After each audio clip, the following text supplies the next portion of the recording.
Bismillah ar-Rahman ar-Rahim. Iyyaka na'budu wa iyyaka nasta'in. Mr. President, Honorable Secretary General, Excellencies, ladies and gentlemen, I feel honored today to represent my country at this forum of world leaders, where we have a chance to discuss problems that the world is facing. I want to talk about a lot of problems, but just 4 today. And I especially came to this forum despite a difficult time in my country, facing challenges. I would not have come, but because I feel that there are some very urgent problems which the world must address. So first of all, I start with climate change. So many leaders have talked about climate change. But Mr. President, I feel that there is a lack of seriousness. Perhaps world leaders some of the leaders who can do a lot, do not realize the urgency of the situation. We have a lot of ideas, but as someone said, ideas without funding is mere hallucination. Pakistan, I'll give you start with my own country. Our country is amongst the top 10 nations in the world which are most affected by climate change.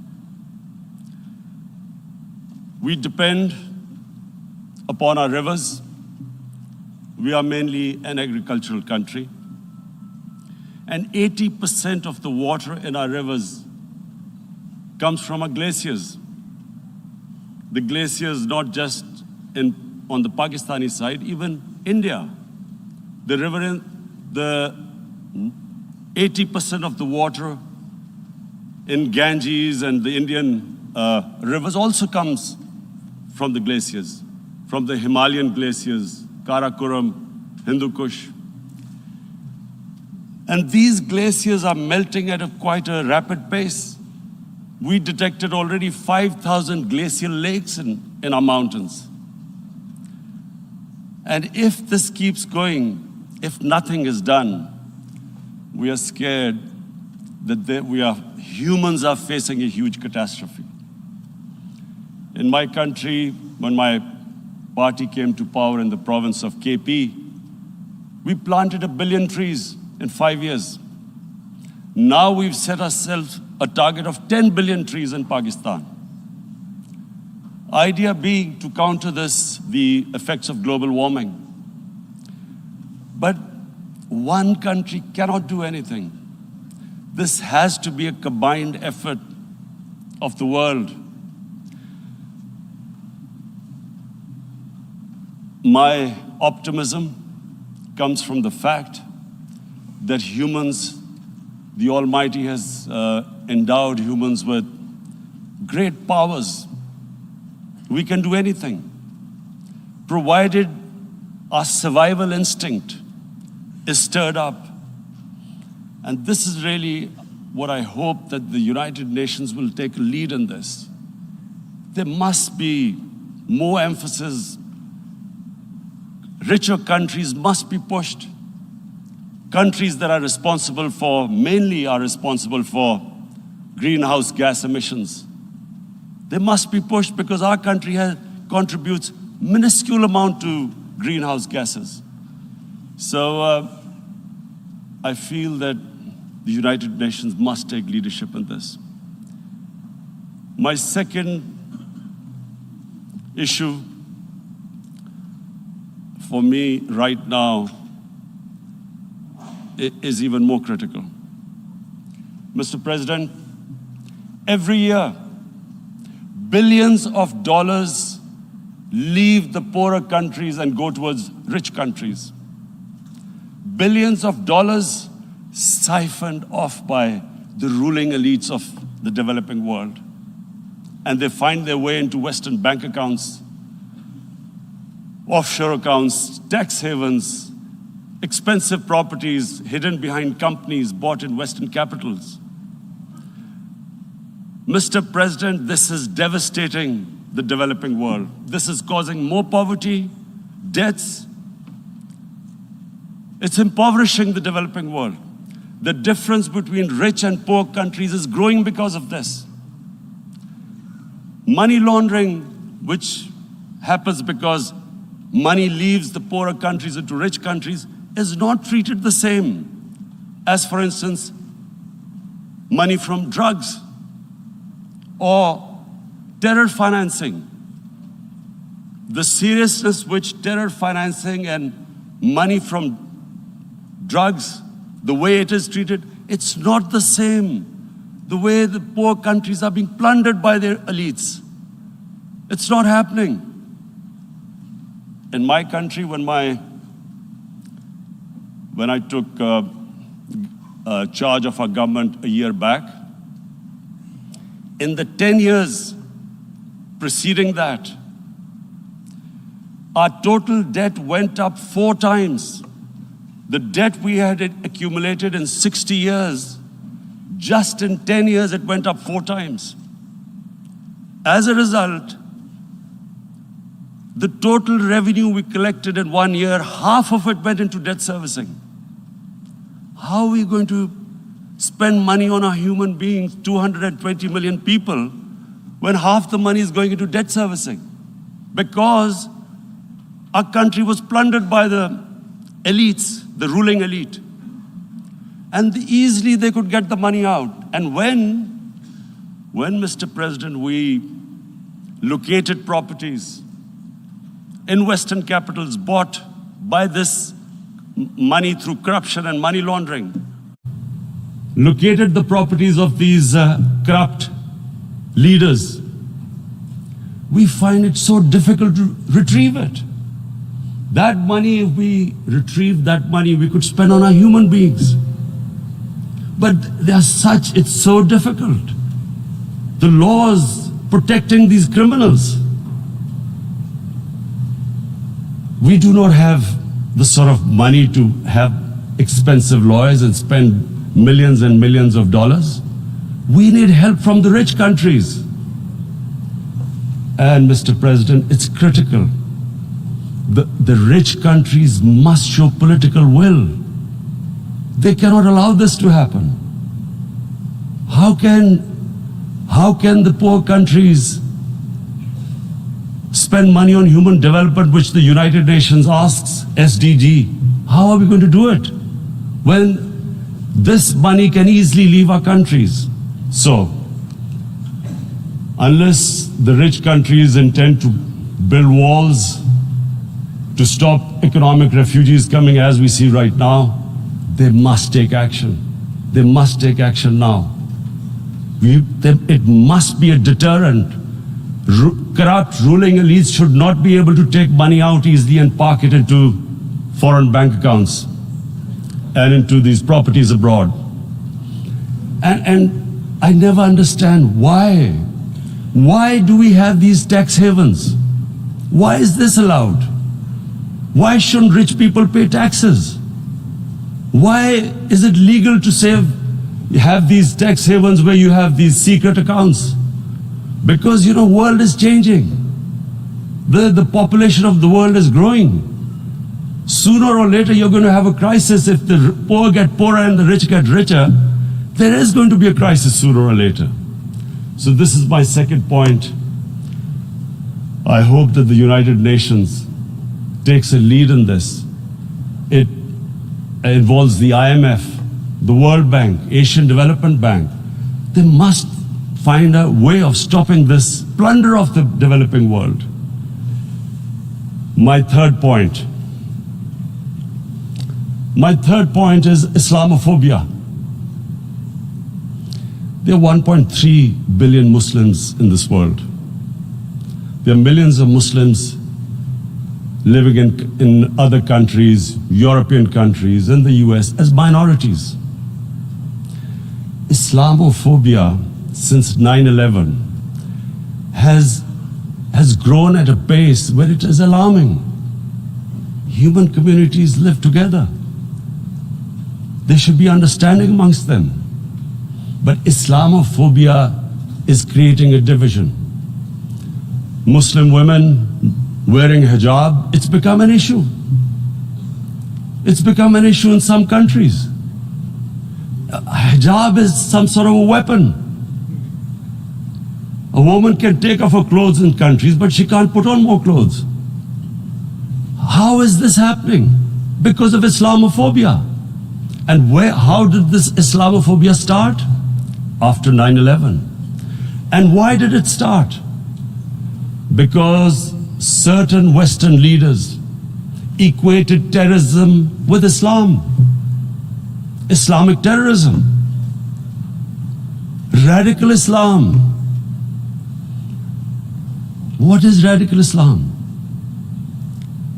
There is only one Islam, and that is the Islam we follow of Prophet Muhammad sallallahu alaihi wasallam. There is no other Islam. Radical Islam, Islamic terrorism, what message did they send to people in the West, and why is there Islamophobia?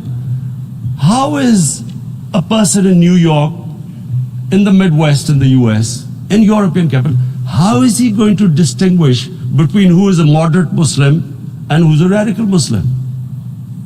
Because terrorism has nothing to do with any religion. This Islamic terrorism, Islamic radicalism, and sadly used by leaders, this has been the main reason for this Islamophobia. And it has caused pain amongst Muslims. We in Muslim countries watch this Islamophobia traveling abroad, and it's getting worse. And may I just say, Mr. President, that in European countries, it is marginalizing Muslim communities. And we all know that marginalization leads to radicalization. Some of the people who ended up as militants in Syria and other places were from marginalized Muslim communities. And my point here is that we must address this issue. I'm sad to say that we Muslim leaders have not addressed this issue either. After 9/11, when this thing came about war against radical Islam, rather than Muslim leaders trying to explain to the West that there is no such thing as radical Islam, in all human communities, they are radicals. They're liberals and rest are moderate. All human communities, Christians, Jews, everyone has it. But Islam is not radical, neither Judaism, neither Christianity, neither Hinduism. No religion preaches radicalism. The basis of all religion is compassion and justice, which differentiates us from the animal kingdom. But unfortunately, the Muslim leadership was so scared of being called radical Islam that all of them became moderates. In Pakistan, we were in the eye of the storm, and our government coined a phrase called enlightened moderation. No one knows what it meant, but everyone started putting on Western suits that they were moderates, started speaking. Even those who didn't know English would speak English because they were moderates. No one had a clue what it was, because we, in the Muslim world, did not explain to the West that there is no such thing as radical Islam. One of the reasons why after 9/11, Islam was supposed to be equated with terrorism was suicide attacks. Because the 9/11 bombers did a suicide attack, all sorts of theories came up that the Muslims are involved in suicide attacks because they will get virgin in heavens. Some came up with, what about women? Suicide attackers. So this bizarre thing happened. No one explained. Suicide attacks and Islam were equated. No one did research that before 9/11, the majority of suicide attacks in the world were by Tamil tigers, who were Hindus. No one blamed Hinduism, and quite rightly. What has Hinduism got to do with what desperate people were doing in Sri Lanka?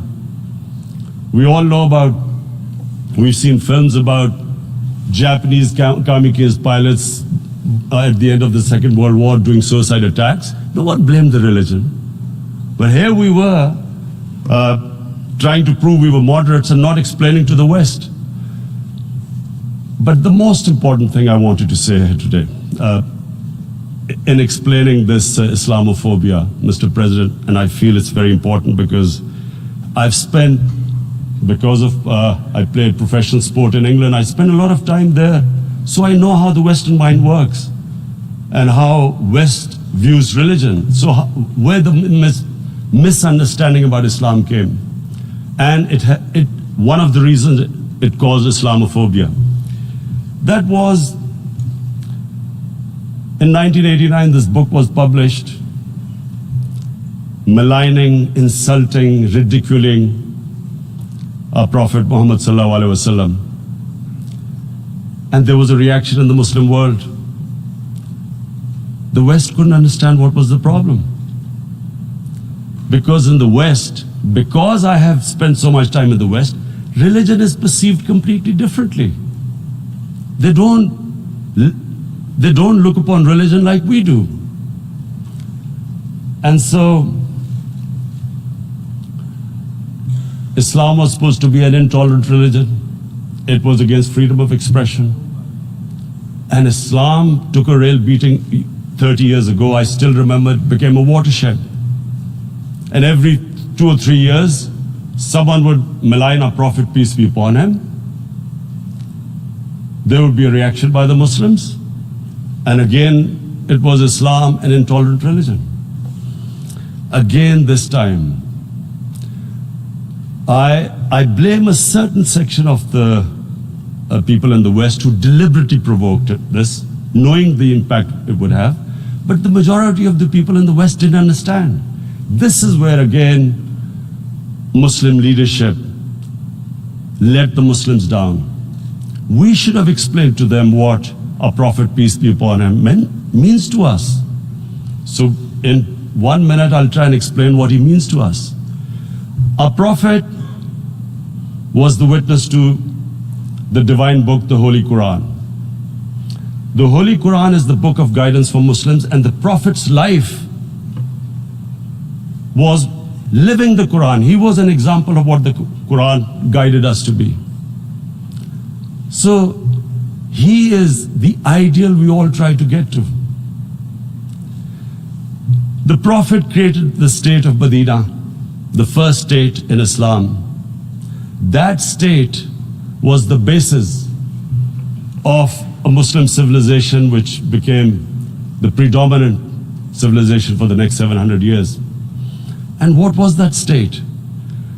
I hear such strange things about Islam, that it is against women, it's against minorities.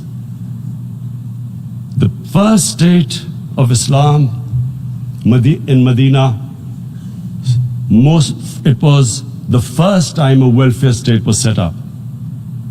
The state took responsibility of the weak, widows, orphans, poor people, handicapped. It taxed the rich, spent the money on the poor. The state announced that all human beings are children of Adam, hence equal, whatever the color of their skin. The state announced, the Prophet announced that, and slavery, the whole system depended on slavery as it did for many years in the Western societies. The Prophet said that one of the greatest deeds is to free a slave. But because the society depended on slavery, he said, but if you have to treat them as an equal member of the family. And as a result, something happened in a Muslim world which hasn't happened in any other civilization. Slave dynasties appeared. Slaves became kings. The Mamluks, slaves who ruled Egypt. In India, there were slave dynasties. And then, with minorities, again, you hear that Islam is supposed to be against minorities. Let me just make this clear. In Islam, the Prophet announced that everyone was free to practice his religion. It was a sacred duty to protect the places of worship of all religions. He announced that every person is equal in front of law, whatever his religion or his color.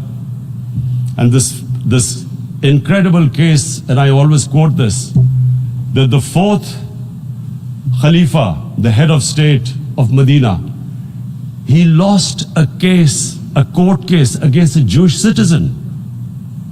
So, number one, it showed there was a rule of law, no one was above law. And number two, that a Jewish citizen was an equal citizen. So, Mr. President, when a Muslim society is unjust to its minorities, it is going against the religion of Islam and our Prophet, peace be upon him. So, it is important to understand this. The Prophet lives in our hearts. When he's ridiculed, when he's insulted, it hurts. As we human beings understand one thing, the pain of the heart is far, far, far more hurtful than physical pain. And that's why the Muslims react. And I always thought that if I ever had this stage, I would try and explain this to the world community, especially to the Western community, because having lived in the Western community, people didn't understand this. When I first went as a teenager to England, there was a comedy film on Jesus Christ. It's unthinkable in Muslim societies. So we need to explain that, look, in a human community, we must be sensitive to what causes pain to other human beings. We have, in the Western society, and quite rightly, the Holocaust is treated with sensitivity because it gives the Jewish community pain. That's all we ask. That do not use freedom of speech to cause us pain by insulting our Holy Prophet. That's all we want. And now, the number fourth point, Mr. President, and this is the most critical point, is the reason why I especially came here. It is about what is happening in Kashmir. Before I go on this, I want to make one thing clear, that when we came to power, my first priority was that Pakistan would be a country which will try its best to bring peace. We had been through this war on terror. We joined the United States war on terror after 2001. And Pakistan went through one of its worst periods where 70,000 Pakistanis died and over 150 billion was lost to our economy. And Mr. President, I opposed the war because in the 80s, Pakistan had joined the Western countries in what was the freedom struggle then in Afghanistan against the Soviets. And it was funded by the Western countries. These Mujahideen groups, which were treated in guerrilla warfare, were trained by Pakistan Army, funded by the Western countries, and especially US, and they waged what was a freedom struggle in Afghanistan. The Soviets called them terrorists. We called them freedom fighters. 1989, the Soviets retreated. The Americans packed up and left. Pakistan was left with these groups. Come 9/11, Pakistan joined the United States in this war on terror. And now our government was supposed to, the reason why I opposed joining this war, because here we had indoctrinated them in jihad, meaning freedom struggle against foreign occupation. Now, because we had joined the US, and the US had occupied Afghanistan, now we were supposed to tell them that, no, this is not freedom struggle and jihad, it's terrorism. So that's why I tried to tell then government that, stay neutral, because you will have leverage over them. You will be able to control them. But if you join them, you become collaborators and they will attack you, which is what happened. They turned against us. We went through a nightmare. 70,000 people killed in a war we had nothing to do with. No Pakistani was involved in 9/11. Taliban were in Afghanistan. Al-Qaeda was in Afghanistan. What had we to do with it? 70,000 Pakistanis died.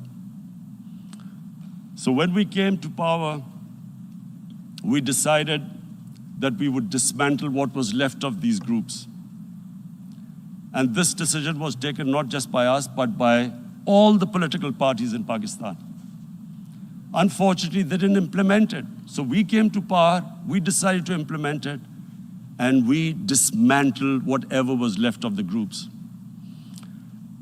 And I know that India keeps accusing us that there are these groups there. I would like the United Nations to send observers, see for themselves what we've done. No Pakistani government would have dared to do this because it would have created strife. But we decided that there would be no militant organizations in Pakistan. So I need to give you this background and to what I'm going to say later on. And secondly, we started mending fences. I invited the Afghan president. We developed a relationship with Afghanistan. We had problems with Iran. We mended fences there. And then India. Now let me just give you a little background about my relationship with India. Because of cricket, and cricket being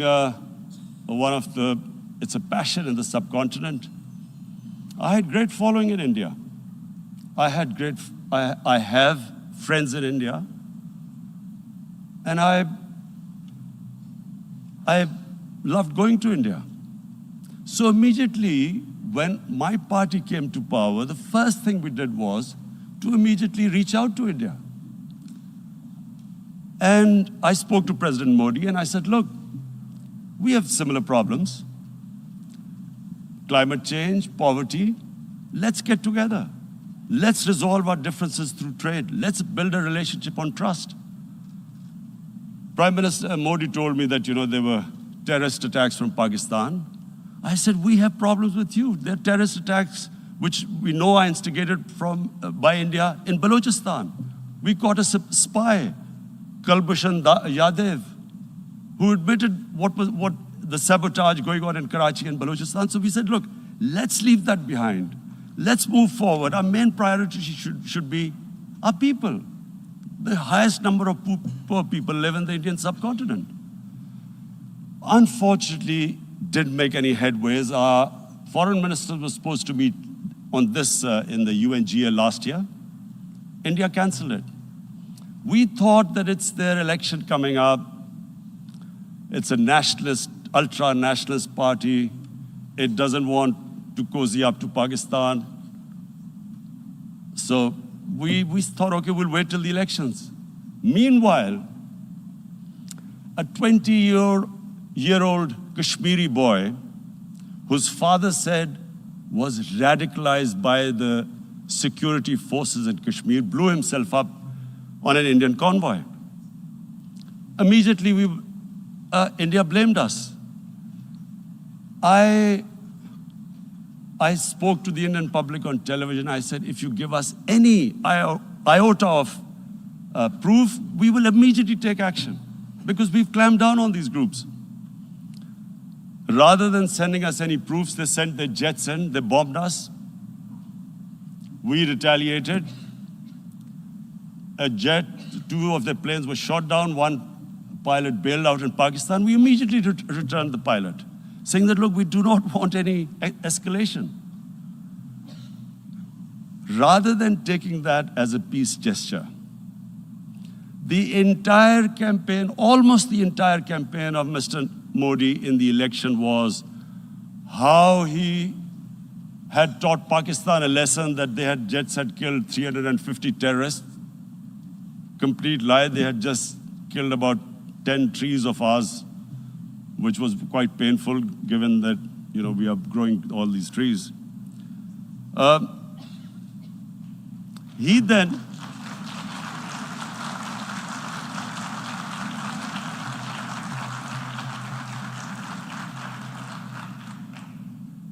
the election campaign, Mr. Modi used words like, this is just a trailer. The movie is about to start. I went into Pakistan and taught them a lesson. This was the election campaign. Okay, so we thought, us politicians make all these statements to win elections. So, okay, after elections, we'll get back to our normal relationship. Well, the moment the elections ended, we approached India. No response, but then we discovered they were trying to push us in the FATF blacklist to bankrupt us. That's when we realized there was an agenda. And that agenda became obvious on the 5th August when India went against 11 United Nations Security Council resolutions which say that Kashmir is a disputed territory and the people of Kashmir have the right of self-determination. They went against that. They went against Simla Accord, which is about bilateral, sorting out our differences through bilateral means, went against that. They actually went against the Indian Constitution. Illegally, they revoked Article 370, which gave Kashmir the special status. They got an extra 180,000 troops there. Total number of security forces in Kashmir now are 900,000. And they put 8 million people of Kashmir under curfew.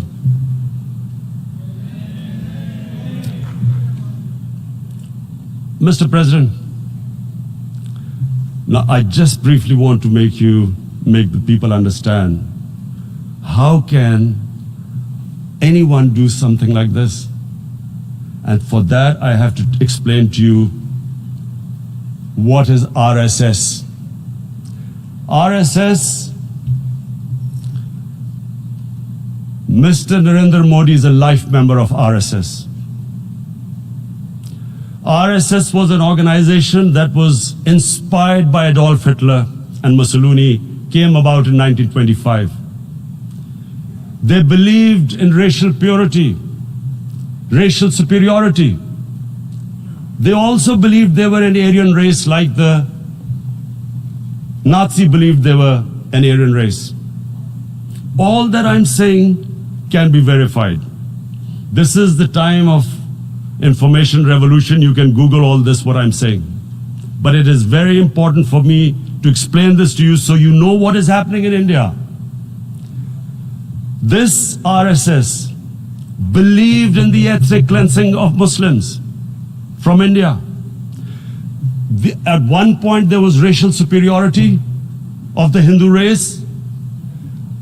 Secondly, it was hatred for the Muslims and for the Christians because they believed that this golden age of Hindu civilization was stopped because of Muslim rule centuries back and then the British rule of India. So it was racial superiority and hatred for Muslims and Christians. This is openly stated. You look at the founding fathers of RSS, Golwalkar and Savarkar. Just Google them and you'll find out. And this ideology of hate is what murdered the great Mahatma Gandhi in 1948. It was this ideology of hate that made Narendra Modi in 2002 do a pogrom against Muslims in Gujarat when he was the chief minister. He allowed 3 days for these RSS goons who were inspired by the Hitler brown shirts. They actually wear brown shirts. This RSS, the Congress Home Minister gave a statement that in RSS camps, terrorists are being trained. And these terrorists butchered 2,000 Muslims and 150,000 Muslims were made homeless. Narendra Modi could not travel to the US because of that. And I need to make you understand this background before I explain to you that what sort of a mindset would lay siege to 8 million people with 900,000 troops. Women, children, sick people, locked in as animals.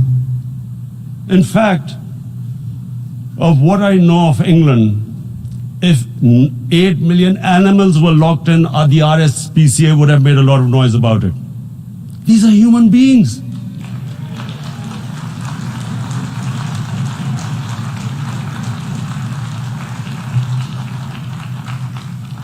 And Mr. President, what comes with racial superiority, these illusions of Aryan superior race, is arrogance. The two go together. And it's arrogance that makes people make mistakes and do stupid things. Cruel things like what Narendra Modi has done. It's sheer arrogance. And it's arrogance that has blinded him from the fact that what is going to happen when the curfew is lifted. Has he thought about it? This hasn't been thought through. What is he going to do when he lifts the curfew? Does he think that people of Kashmir will quietly accept the status quo because India has changed the constitution and taken away the special status? They'll accept that? Mr. President, 100,000 Kashmiris have died in the past 30 years because they were denied the right given by the United Nations, the right for self-determination. 100,000 have died and 11,000 women have been raped. There are 2 United Nations human rights reports on this. The world hasn't done anything because India is a huge market, 1.2 billion people. Sadly, the material prevails over the human. But this has serious consequences. Again, I repeat, that's why I'm here. Look, what is going to happen when the curfew is lifted will be a bloodbath. The people will come out. There are 900,000 troops there. They haven't come to, as Narendra Modi says, he's done this for prosperity of Kashmir. This is supposed to be for the development. These 900,000 troops, what are they going to do when they come out? There'll be a bloodbath. Has he thought it through what happens then? Mr. President, has anyone thought that what happens when there is a bloodbath? What do you think the impact will have on people of Kashmir? What do you think they will think? The way they have been boxed in their houses, treated like worse than animals, no rights. Thousands of all their political leadership has been arrested, taken out of Kashmir. Even those Kashmiri leaders who were pro-India have been taken out. 13,000 boys have been picked up and taken to God knows which destinations. So what do they think? What will the people of Kashmir do when they lift the curfew? They will be out in the streets. And what will these soldiers do? They will shoot them. They've already used pellet guns, blinded young boys. In the last 6 years, the 5 years, the oppression that has gone on in Kashmir. And so, Kashmiris will be further radicalized. Mr. President, there will be another Pulwama. And guess what? India will blame us. They're already blaming us. They're saying all this is happening because of Pakistan. One of their defense ministers said there are 500 terrorists lined up on the border to go in. Why would Pakistan send 500 terrorists when there are 900,000 troops? What impact are they going to make? What will they do? And don't we know that the moment there is some terrorist attack, all that will happen is there will be further cruelty and oppression of the people of Kashmir. We will just give the 900,000 troops to further crush the people of Kashmir. And then we'll give the Indian government an excuse that, look, Pakistan is a terrorist state, and this mantra that has gone on, Islamic terrorism. The moment you use this catchword, Islamic terrorism, the whole world turns away. No one talks about human rights. You can do whatever you want, which is what has happened in Kashmir, because they keep using this word, Islamic terrorism. And this is what they're doing right now. What do we benefit from further increasing the cruelty on the people of Kashmir? And why would we want this? But there is no other narrative left for India. As when they lift the curfew, whatever happens, Pakistan will be blamed, and there is always a danger of another Pulwama. They might come and bomb us again, and then another cycle might start. And what does Narendra Modi think? That 180 million Muslims of India are thinking right now. Aren't they watching these Kashmiris stuck inside for 55 days they've been stuck in? Aren't they watching? What do you think? Don't you think that the Muslims will be radicalized in India? And I'm talking about 180 million people. And when they get radicalized, there will be some incident in India somewhere down the line. Again, we will be blamed. And I'm warning you right now, again, we will be blamed. And Mr. President, what about 1.3 billion Muslims who are watching this? And they know that it is only happening in Kashmir because they're Kashmiri Muslims. This is not happening to Kashmiri Hindus. They know that this is happening because of their religion. So what do you think they will be thinking? What do you think the Jewish community would think if they were, forget 8,000 Jews stuck like this? What do you think Europeans would think? What do we think? I mean, any human community, if their members are stuck like that, what do you think they will think? Are we a children of a lesser God? Is it not going to cause us pain? And then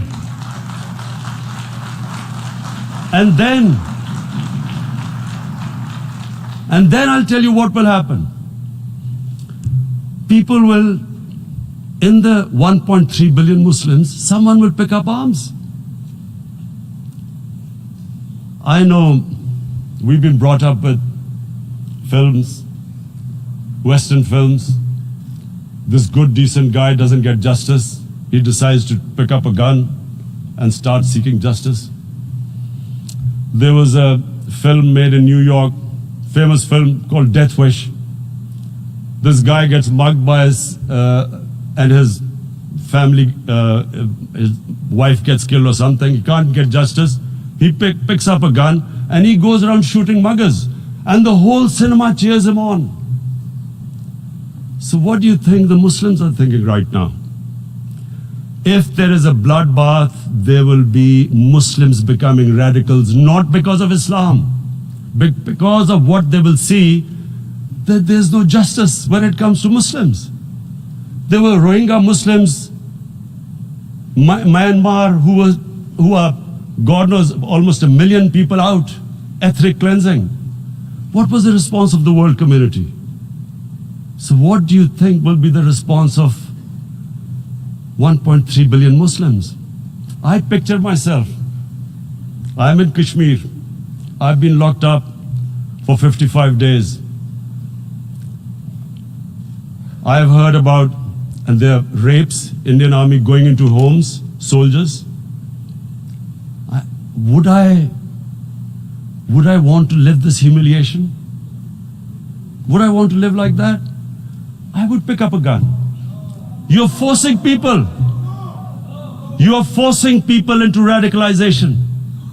When people lose the will to live, what is there to live for? And this is what, if you can do this to human beings, you are actually radicalizing people. And so, Mr. President, I want to repeat here, this is one of the most critical times. There will be a reaction to this. Pakistan will be blamed. 2 nuclear-armed countries will come face to face like we came in February. And before we head in that direction, the United Nations has a responsibility. This is why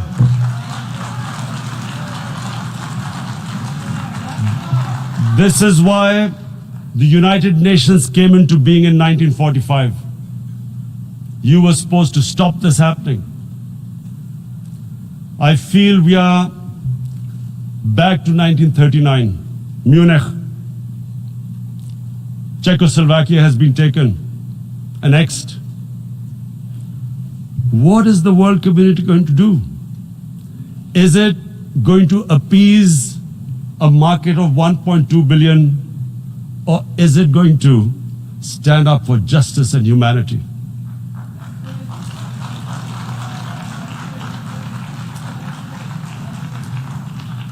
If this goes wrong, you hope for the best, but be prepared for the worst. If a conventional war starts between the 2 countries, Mr. President, if a conventional war starts, and anything could happen, but supposing a country 7 times smaller than its neighbor is faced with the choice, either you surrender or you fight for your freedom till death, what will we do? I ask myself this question. And my belief is, La ilaha illallah, there is no God but one. And we will fight. And when